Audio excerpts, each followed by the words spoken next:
जुझारू तरीके से लगी रहती हैं। What's your source of inspiration? कि जो मुझे नहीं मिला था जब मैं घुड़सवारी में एक नेशनल कॉम्पिटिटर थी, तो वो मैं कभी अलाउ नहीं करूँगी मेरे बच्चों के लिए। मेरे बच्चों को सारी चीज़ें मिलनी चाहिए आसमान छूने के लिए। तो वो जब कल परसों जो बात हुई स्पोर्ट्स कोटा की, वो हमारे लिए एक, जैसे लता मंगेशकर गाती है ना कान में, वैसे हमारे लिए था।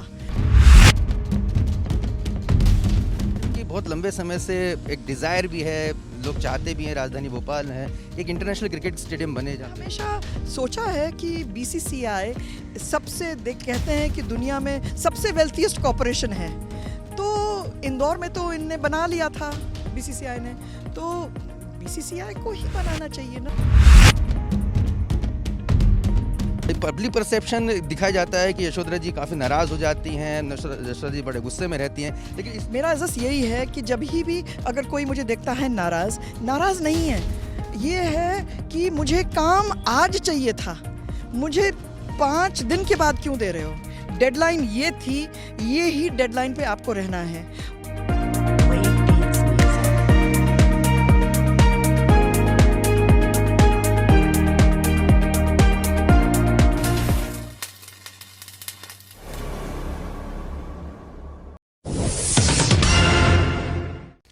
नमस्कार, मैं हूं आशुतोष और आप देख रहे हैं इंडिया फर्स्ट का खास प्रोग्राम स्पोर्ट फर्स्ट।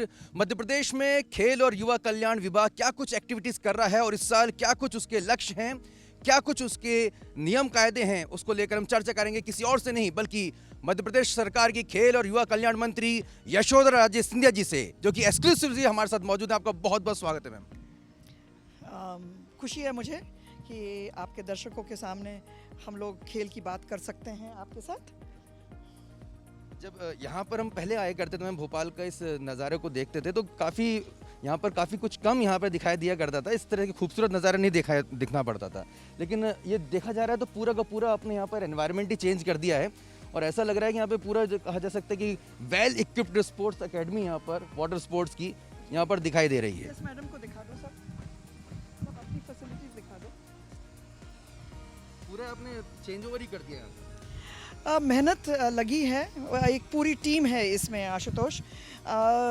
जब हमने शुरू की थी 2006 में माननीय मुख्यमंत्री जी के नेतृत्व में, तो उन्होंने कहा था कि आप करो जो आपको लगता है ठीक। तो हम लोगों ने वाटर स्पोर्ट्स की तरफ जब हम मुड़े, जैसे आप आज देख रहे हो, तो ये हमारा इतना सुंदर लेक है और मैंने सोचा कि अगर हमें बच्चों को पानी से अगर प्यार और रिलेशनशिप बढ़वा सकते हैं तो शायद नेवी और ऐसे लोग, मर्चेंट नेवी इन सबको रोज़गार दे सकती है। तो उस दिशा में मैं पहले गई थी। मैंने कभी सोचा नहीं था कि हमारे कोचेज़ इतने अच्छे चैम्पियंस हमें देंगे और मैंने रोज़गार की तरह से उसको उस दिशा में मैंने देखा था। और जब हमने अपने वाटर स्पोर्ट्स की एकेडमी शुरू की, जिसमें सेलिंग, रोइंग, कनूइंग, कायाकिंग और स्लैलॉम, हमारे पास 5 विधाएं हैं और अलग अलग हमारे कोचेज़ हैं। अर्जुना अवार्ड GL यादव, हमारे कैप्टन दलवीर, हमारे कैप्टन पीयूष और हमारे देवेंद्र गुप्ता, ये 4 हमारे कोचेज़ हैं। और इनके साथ साथ हमारी ऑप्टिमिस्ट, जो हमारी जूनियर बच्चों के लिए हमारी बोट्स हैं, और हायर सीनियर्स के लिए हमारे लेज़र 4.7, हमारी 470 और हमारे 49ers। इसमें हमने इतनी अच्छी उपलब्धियां पाई कि मुझे मैं कह नहीं सकती हूँ आपको कि जो हमारे बच्चे गांव-गांव से आ रहे हैं और उनको GL यादव और कैप्टन दलवीर और कैप्टन पीयूष 1 साल में सिखा रहे हैं और इतनी ऊंचाइयों पे पहुंच रहे हैं, जहां एशियन गेम्स में भी जा रहे हैं, वर्ल्ड चैम्पियनशिप्स में भी जा रहे हैं, तो बहुत गर्व महसूस होता है कि हाँ, ये नेसेसरी नहीं है कि आपको DNA में होनी चाहिए, क्योंकि हमारे बच्चे तो गांव से आ रहे हैं, पर ये नेसेसरी है कि कोई पॉलिटिकल इंटरफेरेंस नहीं आपकी एकेडमी में, आपका डायरेक्टर बढ़िया हो, आपके डायरेक्टरेट बढ़िया हो और आपका डायरेक्टर और डायरेक्टरेट पूरी छूट दे अपने कोचेस को अपना काम करने के लिए। और जब उनको उपकरण चाहिए तो लो उपकरण, जब उनको फॉरेन कोचेस चाहिए, हाँ हम पैसा दे देंगे आपको करने के लिए। तो धीरे धीरे गवर्नमेंट मतलब सरकार विश्वास कर रही है कि स्पोर्ट्स में हम लोग कामयाबी हासिल कर रहे हैं, तो चलिए बजट लीजिए आप। और धीरे धीरे हमारी डायरेक्टरेट और मंत्रालय भी विश्वास कर रहे हैं अपने कोचेस पे कि हाँ आप डिलीवर कर सकते हो रिजल्ट्स। खेल को लेकर आपका जुनून जो है वो लगातार बना हुआ है, और मैं अक्सर आपसे पूछा भी करता था कि पंजाब और हरियाणा के जो जैसे स्पोर्ट्स के जो खिलाड़ी बाहर निकलते हैं, नेशनल इंटरनेशनल लेवल पे खेलते हैं, मध्य प्रदेश में ऐसा कब जो हमें देखने को मिलेगा? तो उसमें अपनी मुहिम में आप किस हद तक आप कामयाब होती दिखाई दे रही हैं? आ, किस तरह से और किस नज़रिए से ये देखा जाए, क्योंकि हमारे पास इतनी दिशाएं में हम काम कर सकते हैं, पर अगर हम सारी दिशाएं में जाएं तो हम अपने आप को और अपने स्ट्रेंथ को कम करेंगे। तो इसीलिए हमने सोचा है कि जो हमारी आज एकेडमीज़ चल रही हैं, इनको जो हम आज एक्सक्लूसिव कहते हैं, क्योंकि हमारे पास जो बच्चे हैं वो हम सिर्फ उन्हीं को ले रहे हैं जो सबसे टैलेंटेड हमें लगता है कि कुछ होगा, और उनको हम एकेडमीज़ में ला रहे हैं। और दूसरी तरफ हम अपने ग्रामीण में अपने जो खेल अधोसंरचना है, क्योंकि जब तक हमें इंफ्रास्ट्रक्चर नहीं हम खड़ा करेंगे जिले वाइज और विधानसभा वाइज, तब तक हम खेल को कैसे बढ़ावा दें। तो आपका प्रश्न? वही मैं पूछना चाहता हूँ कि पंजाब और हरियाणा से कॉम्पिटिट अब मध्य प्रदेश आपको लग रहा है कि करने लगा है? मुझे तो ख़राब लग रहा है कि आप ऐसे पूछ रहे हो क्योंकि हम तो कहते हैं कि हम पंजाब और हरियाणा से बेटर हैं। बस यही बात थी कि माननीय सीएम साहब से हमने कल परसों ही रिव्यू में उनसे कहा था कि हमारी जो नौकरियां हैं वो थोड़ी सी हमें अब चाहिए, क्योंकि हमारे अच्छे अच्छे बच्चे निकल के जा रहे हैं नौकरियों में, और हमें नौकरी देनी है मध्य प्रदेश में ही। और उनने इमीडिएटली कहा है कि हमारा स्पोर्ट्स कोटा होगा हमारे नौकरियों में, और आप इस पे इमीडिएटली डायरेक्टर और डायरेक्टरेट इस पे काम करें, गवर्नमेंट इस पे काम करे कि स्पोर्ट्स कोटा हो जाए गवर्नमेंट की नौकरियों में।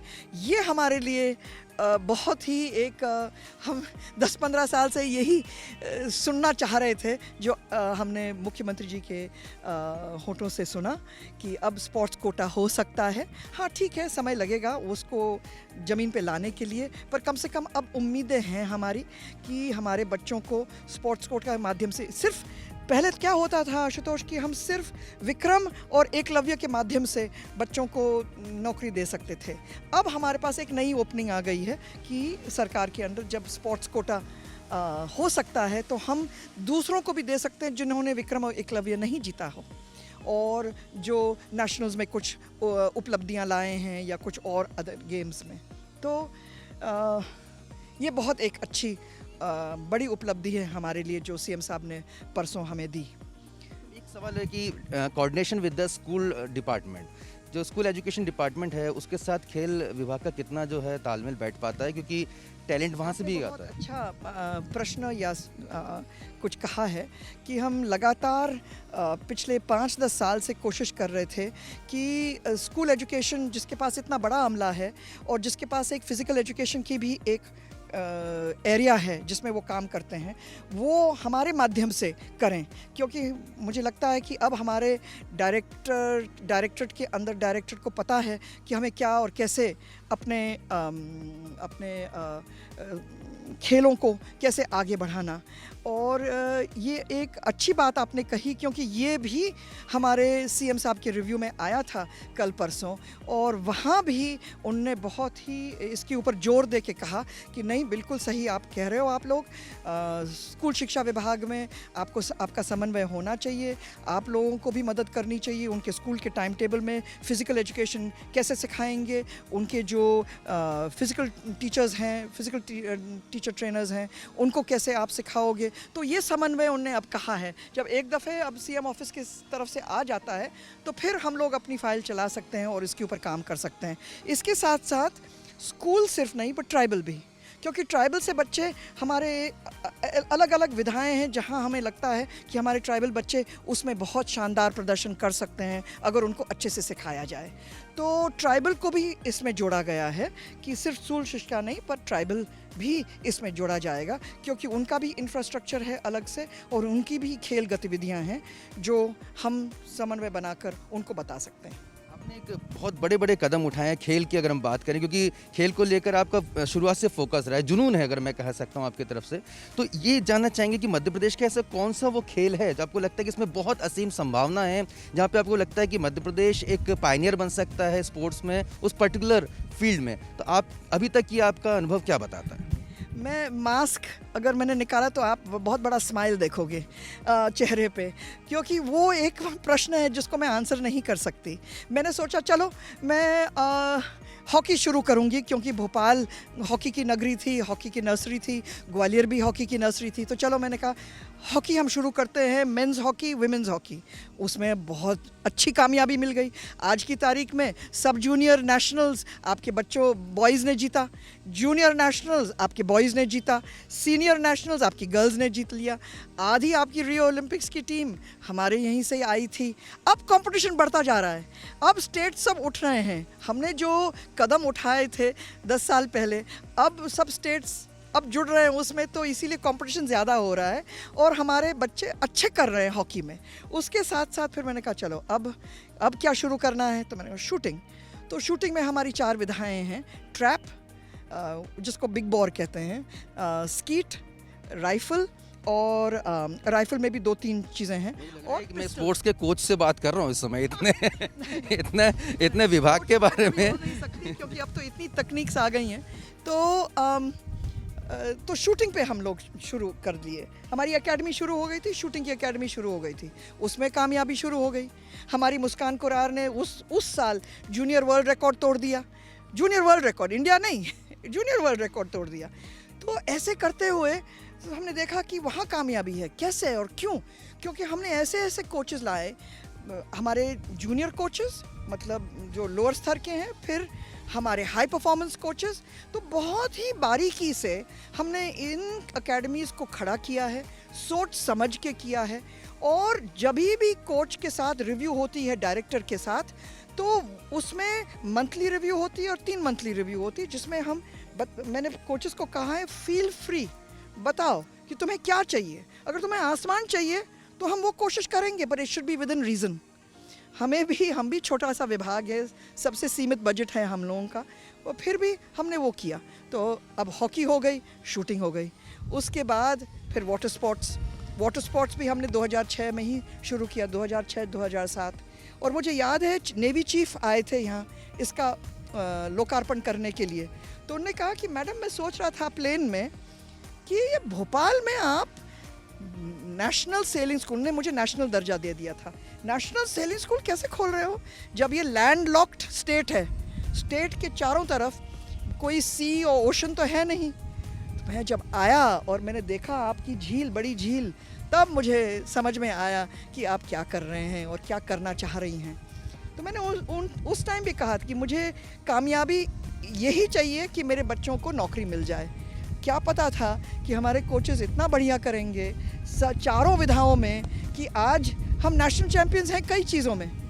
और इंटरनेशनली हमारी हर्षिता तोमर ने तो एशियन मेडल जीत के आई बहुत ही कम उम्र में, 16-17 साल में। और उस टाइम जो रेस में जिस विधा में थी हर्षिता, वो विधा ओपन विधा थी, मतलब कि even if you are woman you have to compete against man. तो ओपन में वो 3rd आई पूरे एशिया में।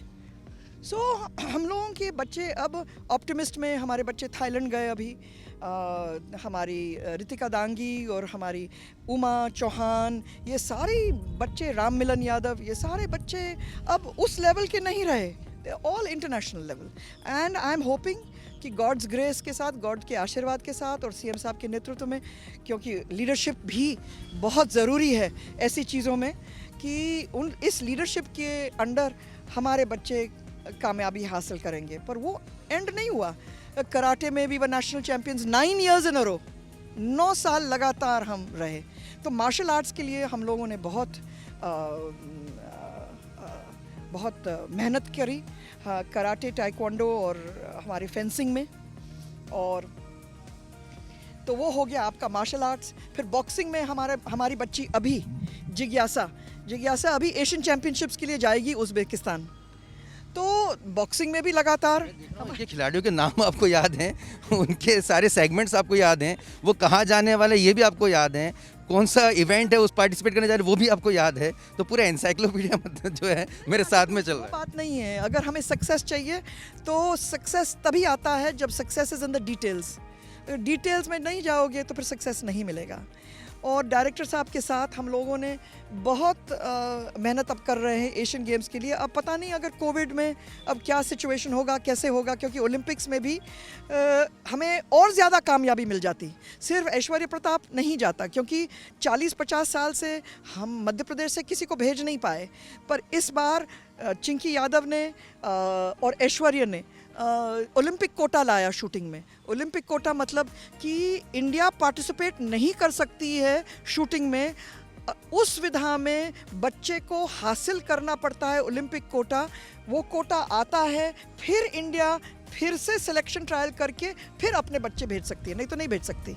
तो चिंकी ने, हमारी जो टीटी नगर के इलेक्ट्रिशियन की बेटी है, उसने पिस्टल में इतनी कामयाबी हासिल की कि उसने ओलंपिक कोटा हमारे कंट्री के लिए लाया। और इसी वजह से हमारी कंट्री, हमारा देश ओलंपिक्स में पिस्टल में जा पाया, हमारी बच्ची की वजह से। और ऐश्वर्य ने भी यही किया।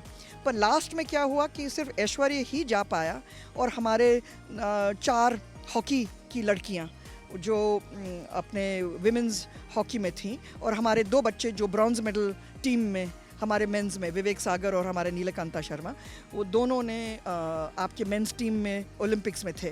तो ऐसे करके हमारे कम से कम 7-8 बच्चे थे जो पहले बार 40 साल के बाद हम कह सकते हैं कि हाँ, हमारे बच्चे ओलंपियंस हैं। वो बहुत बड़ी बात है, क्योंकि सबसे बड़ी तो ओलंपिक्स ही है। अब एशियन गेम्स में हम क्या करेंगे वो देखा जाएगा। ये जो जुनून आपके अंदर है, जो तमाम जो आपको एक स्पोर्ट्स के प्रति एक दीवानगी मैं देख पा रहा हूँ, और क्या लगता है यशोधरा जी कि वो कौन सा ऐसा पहलू होगा, वो कौन सा ऐसा स्टेप होना चाहिए जब मध्य प्रदेश के गांव-गांव में आपको ये बात देखने को मिलेगी कि लोग शुरुआत से अपने बच्चों को खिलाड़ी बनाना चाहेंगे, एक ललक उनके अंदर होगी और एक बेफिक्री होगी कि ठीक है, अगर हम खिलाड़ी बनते हैं, हमारा बच्चा अपने परिवार को पालने में सक्षम होगा।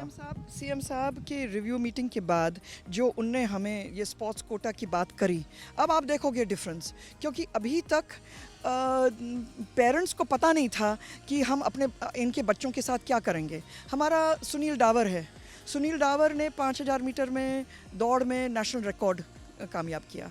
उसके माँ बाप पत्थर तोड़ते हैं रोड साइड पे। अब आप बताओ कि उसकी एम्बिशंस क्या होगी। उसकी एम्बिशन यही है कि मुझे नौकरी दो, उसके पेरेंट्स की एम्बिशन यही है मुझे नौकरी दो। तो वो जब कल परसों जो बात हुई स्पोर्ट्स कोटा की, वो हमारे लिए एक, जैसे लता मंगेशकर गाती है ना कान में, वैसे हमारे लिए था।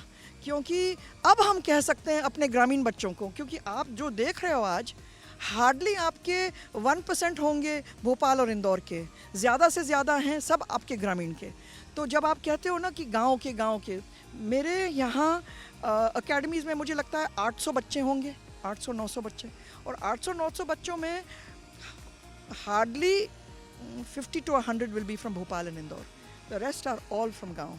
So we are already creating a massive rural upswing, जिसको कहते हैं स्पोर्ट्स के लिए।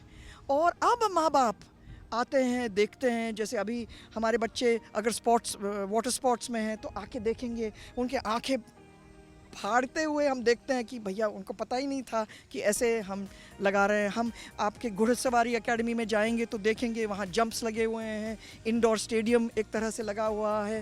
तो देखते हैं कि हाँ, हमारा बच्चा, अरे वो तो गांव में था और अब घुड़सवारी में अपने जंपिंग कर रहा है, और वो भी आर्मी के अगेंस्ट जहाँ बड़े बड़े घोड़े हैं। ऐसे ही hockey same thing. So I am very happy कि बहुत प्रोग्रेस हो रहा है। अब प्रोग्रेस और इतना होना चाहिए कि हम अपने बच्चों को नौकरी दें, हम अपने बच्चों को रिटेन करें मध्य प्रदेश में, और तरह तरह की सुविधाएं हम कंटिन्यूसली देते रहें, जिसमें स्पोर्ट्स साइंस सेंटर अब अपना एक बहुत बड़ी उपलब्धि है। मुझे लगता है कि पूरे देश में 2 ही 3 स्पोर्ट्स साइंस सेंटर्स हैं, और आप अगर देखोगे तो मुझे लगता है कि हमारा जो Madhya Pradesh sports department of sports का स्पोर्ट्स साइंस सेंटर है वो सबसे बेस्ट है। और अभी सीएम साहब ने हमें हरी झंडी दी है हमारे 50 एकड़ में नाथू भड़खेड़ा में एक इंटरनेशनल स्पोर्ट्स कॉम्प्लेक्स बनाने के लिए। उसमें हम एक आधुनिक, उससे भी आधुनिक हम स्पोर्ट्स पूरा बिल्डिंग बनाने वाले हैं, क्योंकि अब मैं देख रही हूँ कि धीरे धीरे हम टेक्नोलॉजी की तरफ जा रहे हैं।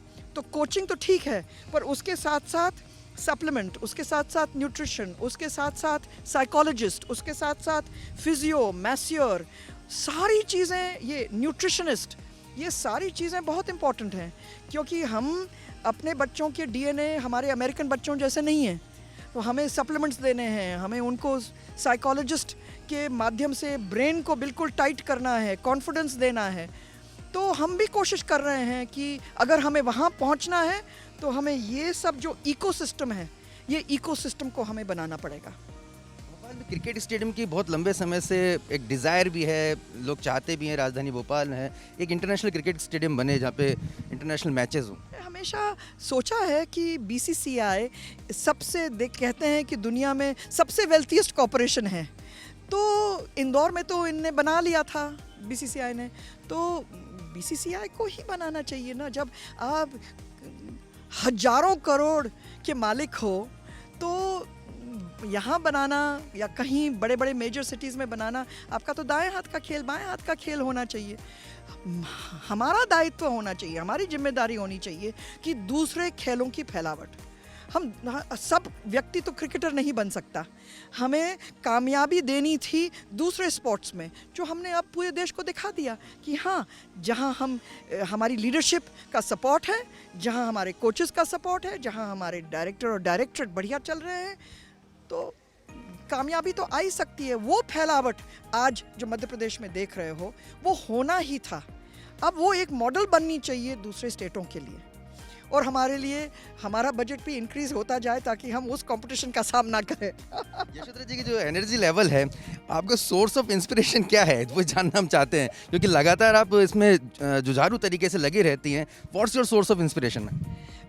मेरा इंस्पिरेशन है कि 15 साल हो गए कि जो मुझे नहीं मिला था जब मैं घुड़सवारी में एक नेशनल कॉम्पिटिटर थी, तो वो मैं कभी अलाउ नहीं करूँगी मेरे बच्चों के लिए।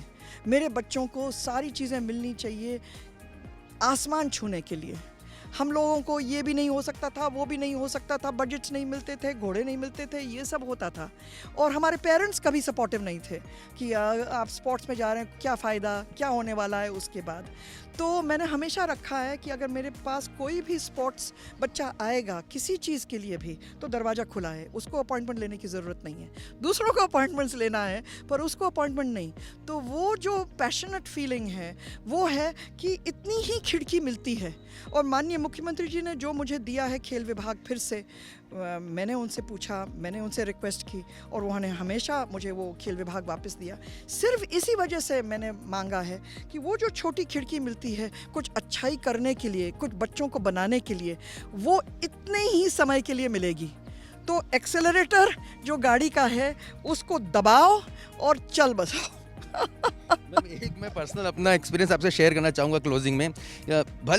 पब्लिक परसेप्शन दिखाया जाता है कि यशोधरा जी काफ़ी नाराज़ हो जाती हैं, यशोधरा जी बड़े गुस्से में रहती हैं, लेकिन इस दौरान मैं जब आपसे बात कर रहा हूँ तो आपके चेहरे पे लगातार मैं मुस्कुराहट देख रहा हूँ, एक सेटिस्फेक्शन का भाव देख रहा हूँ, एक अपने खिलाड़ियों को देख कर ऊर्जा की फीलिंग में देख रहा हूँ। तो जो ये पब्लिक परसेप्शन बनाया जाता है वो वाकई में सही है, या जो मैं देख रहा हूँ वो सही है?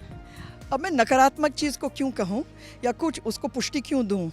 मेरा जस्ट यही है कि जब भी अगर कोई मुझे देखता है नाराज़ नहीं है, ये है कि मुझे काम आज चाहिए था, मुझे 5 दिन के बाद क्यों दे रहे हो? डेडलाइन ये थी, ये ही डेडलाइन पे आपको रहना है। और जब हम इस अमले में काम करते हैं तो डेडलाइंस की तो बात ही नहीं रहती। अगर हमें कुछ कंस्ट्रक्ट करना है तो वो हमें 6 महीने की डेडलाइन के बाद मिलता है, हमें 3 साल के बाद मिलता है। जब हमारा बच्चा जो 12 साल की उम्र है उसकी अब उम्र हो गई 15 साल, और वो उस सुविधा जो मैं देना चाह रही थी वो उसको नहीं मिल रही, वो है मेरी नाराज़गी नहीं है, वो है मेरी फ्रस्ट्रेशन कि हम मंत्री होने के बाद भी हम डिलीवर नहीं कर पा रहे हैं। हमारी डिलीवरी एक अकाउंटेबिलिटी के साथ होनी चाहिए। तो पीपल मस्ट अंडरस्टैंड कि ये अगर कोई कहता है नाराज़गी, ये नाराज़गी नहीं है।